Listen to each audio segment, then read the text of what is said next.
자동차를 만드는 데에 약 1만 3천 개의 부속품이, 747Z 여객기를 만드는 데에는 약 300만 개, 우주 왕복선을 만드는 데에는 약 500만 개의 부속품이 필요하다고 합니다.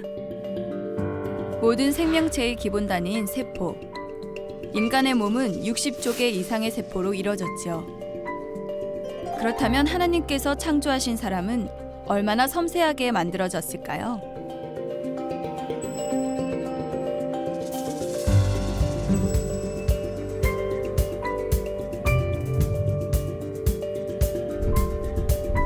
이 시간에는 창조 6째 날, 6일 창조 역사의 하이라이트인 사람의 창조 부분을 말씀드리겠습니다.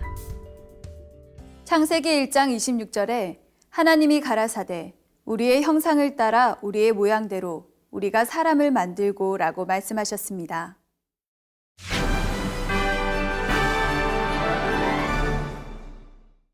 (6일) 창조 6째 날, 육상동물이 창조됨으로써 마침내 인간경작에 필요한 환경이 모두 조성되고 하나님께서 삼위일체 하나님의 형상을 따라 사람을 창조하십니다.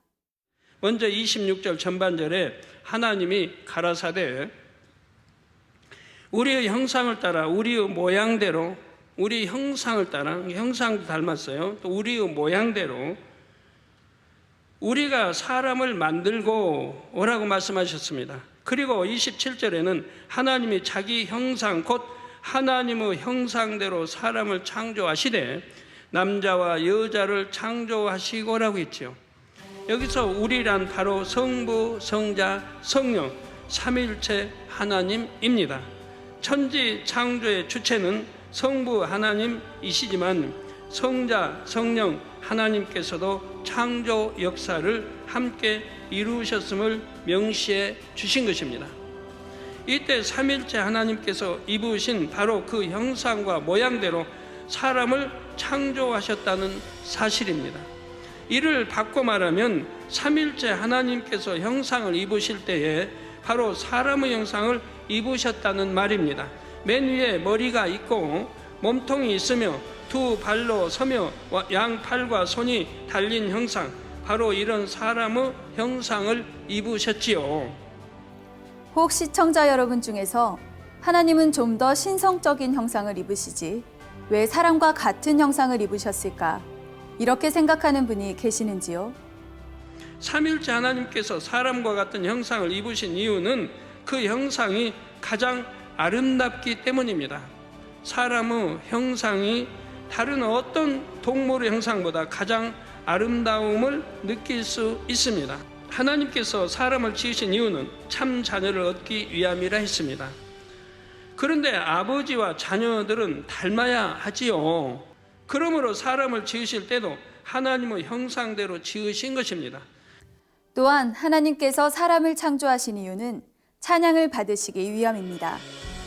이사야 43장 21절에 이 백성은 내가 나를 위하여 지었나니 나의 찬송을 부르게 하려 함이니라고 말씀하신 대로이지요. 그런데 사람의 몸 구조는 하나님께 찬양을 드리기에 가장 좋은 형태입니다. 입을 열어 찬양하기에 가장 좋으며 손을 들어 하나님을 영화롭게 하기에도 좋지요. 발을 움직이면서 춤을 추며 하나님께 영광 돌리기에 가장 좋은 구조가 바로 지금과 같은 사람의 형상입니다. 하나님께서는 사람의 이 같은 형상을 입어야 가장 아름다운 모습이 됨을 아시고 자신이 먼저 그러한 형상을 입으셨습니다. 만일 사람이 네 발로 기는 짐승과 같은 형상이라면 온몸으로 춤을 추며 찬양을 한다 해도 그 모습이 썩 아름답지 않을 것입니다. 두 발로 서서 온몸과 양손을 자유롭게 움직일 수 있는 사람의 형상이라야 다양한 동작을 아름답게 표현할 수가 있죠. 또한 새가 아무리 아름다운 소리를 내도 사람처럼 다양한 언어와 곡조로 하나님을 찬양할 수는 없습니다.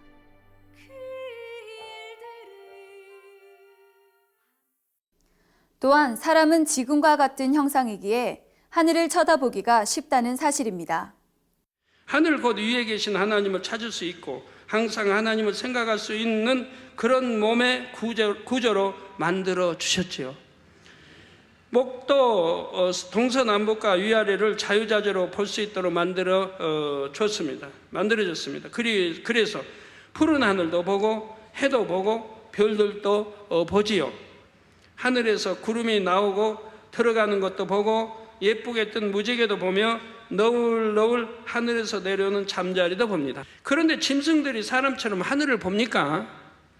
무슨 무지개가 떴는지 구름이 어디로 흘러가는지 보지 않습니다. 짐승들은 그런 것을 알 필요도 없고 알려고 하지도 않지요. 짐승들은 네 발로 기어 다니기에 하늘보다 땅을 쳐다보기 쉽습니다. 땅 어디에 먹을 것이 있는지를 늘 살피며 다니지요. 그래서 골로새서 3장 2절에 위의 것을 생각하고 땅의 것을 생각지 말라 말씀하신 것입니다. 사람은 위의 것을 바라보고 찾으며 생각하도록 창조됐기 때문입니다. 그러므로 땅의 것을 바라보거나 땅에 속한 것을 찾아 구하면 안 되지요. 짐승과 사람은 그 몸의 구조부터 이렇게 차원이 다르게 창조됐습니다. 짐승은 사람보다 낮은 차원임을 몸의 구조에서부터 알 수가 있지요. 이는 결국 모든 짐승이 인생들의 발밑에 있음을 나타내 줍니다. 한편 하나님께서는 사람에게는 없는 날개를 새에게는 주셨지요. 그렇다 해도 새가 사람보다 차원이 높은 것은 아닙니다. 새들은 날개가 있어도 사람의 다스림을 받는 것을 볼 수가 있지요. 그러면 하나님께서 새에게 날개를 주시고 하늘을 날 수 있게 하신 이유는 무엇일까요? 하나님께서 인생들이 하늘을 나는 새를 볼 때 육의 공간의 한계를 깨뜨리길 원하셨습니다. 사람은 비록 발을 땅에 딛고 살도록 창조됐지만 이 육의 세계와는 차원이 다른 또 다른 세계가 있음을 알기 원하셨죠. 그러면 천사는 손도 있고 발도 있는데 왜 날개도 만들어 주셨을까요? 이는 걸을 수도 있고 날 수도 있는 천사를 통해 모든 것을 하실 수 있는 하나님이 계심을 나타내신 것입니다. 사람은 날 수 없게 하심으로 하나님의 밑에 있는 존재임을 알게 하셨지요. 천사는 외적으로는 사람보다 낮지만 인성 곧 자유의지가 없으므로 결국은 사람보다 못한 존재입니다. 이처럼 하나님께서는 모든 것을 공의 가운데 질서를 쫓아 지으셨다는 사실입니다. 그런데 하나님께서 사람을 지으실 때 겉모습만 하나님의 형상을 따라 지으신 것이 아닙니다. 겉모습이 껍데기라면 알맹이에 해당하는 영도 하나님께서 불어넣어 주셨습니다. 창세기 2장 7절에 보면 여호와 하나님이 흙으로 사람을 지으시고 생기를 그 코에 불어넣으시니 사람이 생명이 된지라 했지요. 여기서 생기란 하나님의 근본된 능력입니다. 하나님께서 흙으로 만드신 사람의 코에 이 생기를 불어넣으시니 사람이 생명이 되었던 것입니다. 즉 살아있는 영이 되었다 이 말입니다. 첫사람 아담은 육적인 존재가 아니요 살아있는 영인 생명이 되었지요. 아담이 에덴 동산에서 낳은 자녀들에게는 이 생기가 자동으로 전달되었다 했습니다. 그런데 아담이 이 땅으로 쫓겨나면서 그에게서 생기의 대부분이 거두어지고 흔적처럼 작은 씨로 남게 되었습니다. 그래서 이 땅의 후손에게는 에덴 동산에서와 달리 생기가 자동으로 전달될 수가 없습니다. 이에 하나님께서는 아담이 이 땅에서 낳은 자녀들과 그의 후손들에게는 태중 6개월째 영을 심어 주십니다. 정확히 말하면 생명의 씨가 담긴 영을 태아 심장의 한 세포에게 심어 주시지요. 그러므로 아담뿐만 아니라 아담의 모든 후손들에게 주어지는 영은 결국 하나님께서 주신 것입니다. 하나님의 근본된 능력인 생기에 대해서는 다음 시간에 다시 말씀드리겠습니다. 시편 139편 14절에 내가 주께 감사하옴은 나를 지으심이 신묘막측하심이라 주의 행사가 기이함을 내 영혼이 잘 아나이다 했습니다. 신묘막측이란 감히 헤아릴 수 없을 정도로 신기하고 오묘하다라는 뜻입니다. 이 말씀처럼 하나님께서 사람의 몸을 얼마나 신기하고 놀랍게 만드셨는지 이 시간 몇 가지를 말씀드리겠습니다. 자동차를 만드는 데에 약 1만 3천 개의 부속품이, 747Z 여객기를 만드는 데에는 약 300만 개, 우주 왕복선을 만드는 데에는 약 500만 개의 부속품이 필요하다고 합니다. 그런데 인간의 몸은 60조 개 이상의 세포로 이루어졌습니다.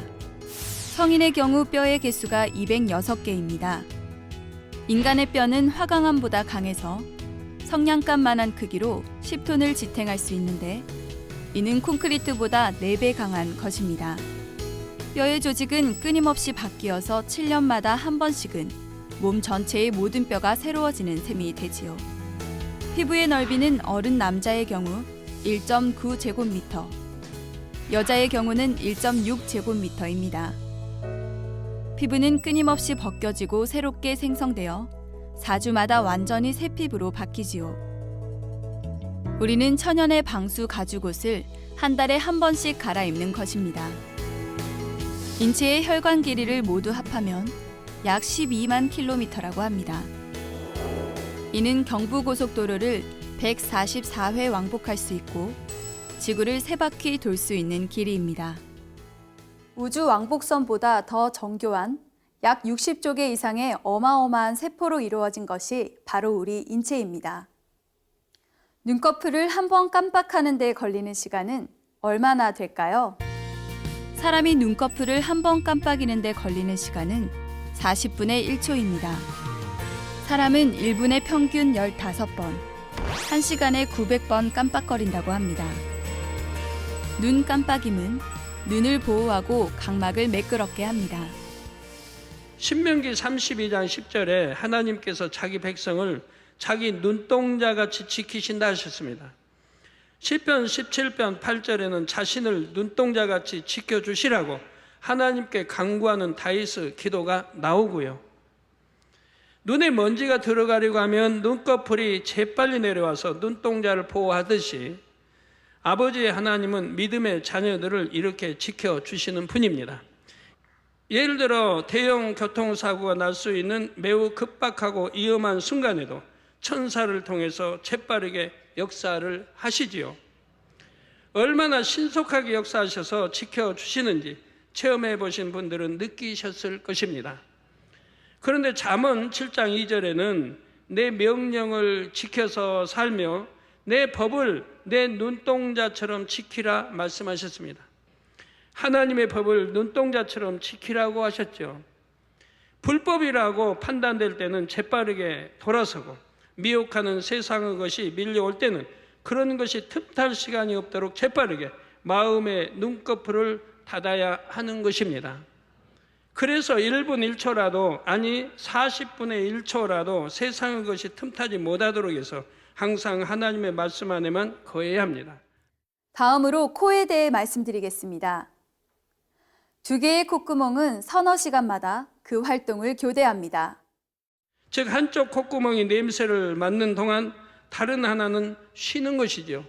콧구멍이 2개니까 냄새가 두 개가 다 맞는 것 같은데 그렇지 않냐고 한쪽 콧구멍이 냄새를 맡는 동안 다른 콧구멍은 쉰다 이 말이에요. 다음으로 귀에 대해 말씀드리겠습니다. 귀에는 소리의 진동을 받아들이는 기관인 고막 귀청이 있습니다. 이 고막에서는 고약한 냄새가 나지요. 자, 그래서 작은 곤충이나 벌레가 귀 속으로 들어가도 이 냄새 까닭에 귀 속을 상하게 하지를 못합니다. 이제 인체의 내부로 들어가 볼까요? 먼저 폐는 약 3억에서 5억 개의 폐포가 있는데 폐포를 모두 넓게 편다면 70 내지 100제곱미터가 됩니다. 이는 농구 경기장의 절반 넓이입니다. 이렇게 넓은 것이 정교하게 접혀져서 우리 몸속에 있는 것입니다. 다음은 위로 가보겠습니다. 위에서 분비되는 위산은 아연을 녹여버릴 정도의 강한 산성이라고 합니다. 만일 사람의 위에 이 위산만 분비된다면 위벽은 금세 상하고 말지요. 이게 그렇게 녹여버릴 강한 건데 위벽을 금방 상해버릴 거 아니에요? 그런데 사람의 위에서는 점액층에 의한 점막 방어장치도 있고 알칼리성 분비물도 분비되어 위산을 중화시키므로 윗벽이 녹는 것을 막아줍니다. 그럼에도 윗벽의 세포들은 계속 새로운 세포로 대치되는데 3일마다 윗벽 전체가 새로 바뀐다고 합니다. 다음으로 심장으로 가볼까요?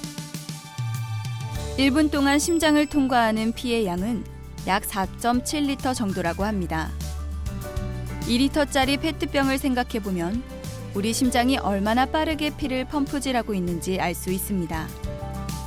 이렇게 심장에서 뿜어져 나온 피가 몸을 한 바퀴 돌아 심장으로 돌아가는 데에는 약 46초가 걸립니다. 사람이 가진 피의 양은 몸무게에 비례합니다. 체중 1kg당 피의 양은 약 80ml로 체중이 60kg이라면 4.8리터의 피를 가지고 있습니다. 피의 주요 성분인 적혈구는 골수에서 매 초마다 2만 개씩 생성됩니다. 이제 소화 경로를 살펴보겠습니다. 소화 경로를 살펴보면 입에서 항문까지는 약 8.5m입니다. 사람마다 다르지요. 그 중에서 대장은 약 1.5m이고 소장이 6m로 가장 깁니다. 인간은 위의 50% 이상, 간의 70에서 80%, 신장과 폐의 한 개를 떼어내도 살 수 있다고 합니다. 인체의 신비를 얘기하자면 이 밖에도 굉장히 많습니다. 하나님께서 사람을 지으실 때 이처럼 신묘막측하게 만드셨다는 사실입니다. 이 시간에 시청자 여러분이 기억할 것은 사람은 겉모습도 하나님의 형상을 닮았고 알맹이인 영도 하나님께로부터 왔다는 것입니다. 하나님께서 주신 이 영은 결코 소멸되지 않습니다. 그래서 구원받지 못한 영혼들은 영원히 꺼지지 않는 지옥불에 던져집니다. 반면 예수 그리스도를 믿고 죄사함을 받아 성령과 연합한 사람의 영혼은 구원받아 천국에서 영생하게 되는 것입니다.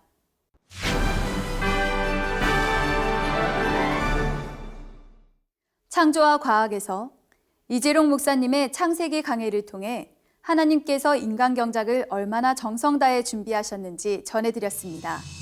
그러므로 꼭 온영의 마음을 이루어서 아버지를 온전히 닮은 참 자녀가 되시며 인간 경작의 귀한 열매들로 나오시길 바랍니다. 다음 시간에는 하나님께서 첫사람 아담을 어떻게 지으셨는지 말씀드리겠습니다. 창조와 과학 도율이었습니다.